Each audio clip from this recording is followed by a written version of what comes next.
Kenapa sih orang Islam kok tetap nekat saja gitu? Sudah tahu riba itu haram. Ternyata penyebabnya dijawab oleh Allah Subhanahu wa taala. Kenapa bisa terjadi? Ini yang ngomong mesti pengusaha. Kalau mahasiswa belum kelasnya. Saya pernah membuat satu jurnal itu khusus hanya satu kalimat ini. Ini menjadi satu jurnal penelitian. Penyebabnya apa? Zalika bi annahum qalu innamal bai'u mislu riba. Kenapa orang Islam sekarang suka makan riba, sering makan riba, mudah terlibat dengan riba? Penyebabnya apa? Zalika bi annahum qalu innamal bai'u mislu riba. Hal itu disebabkan karena mereka mengatakan bahwa jual beli sama dengan riba. Kalau kita kembalikan pada teori ekonomi, siapa ekonom yang mengatakan jual beli itu berbeda dengan riba? Insya Allah nggak ada.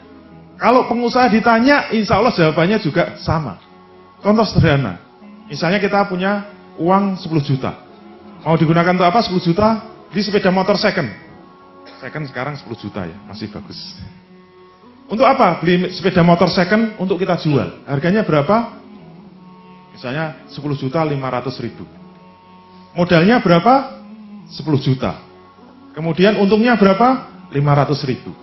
Terus apa bedanya? Kita punya uang 10 juta. Kita pinjamkan 10 juta.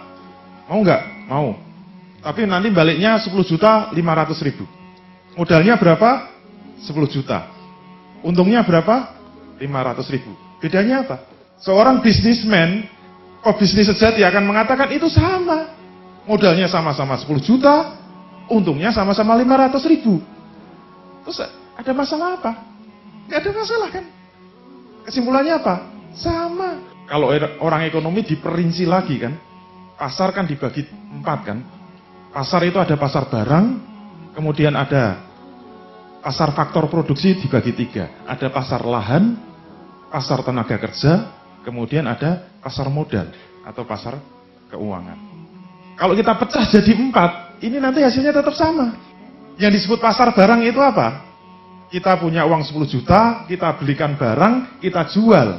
Mendapat apa? Laba 500 ribu. Oke? Berarti modalnya berapa? 10 juta, keuntungannya apa?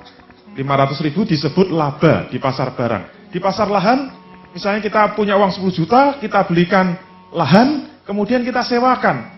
Sebulan berapa? 500 ribu. Oke? Modalnya berapa? 10 juta, kemudian keuntungannya 500 ribu. Apa bedanya dengan pasar yang ketiga? Kita punya tenaga kerja sebulan, kemudian dibayar 500 ribu. Keuntungannya berapa? 500 ribu. Atau kita punya 10 juta, kemudian kita pinjamkan, nanti sebulan bayarnya 500 ribu. Sama kan? Cuma dalam ekonomi istilahnya yang satu disebut laba, yang kedua disebut sewa, yang ketiga disebut upah, yang keempat disebut bunga.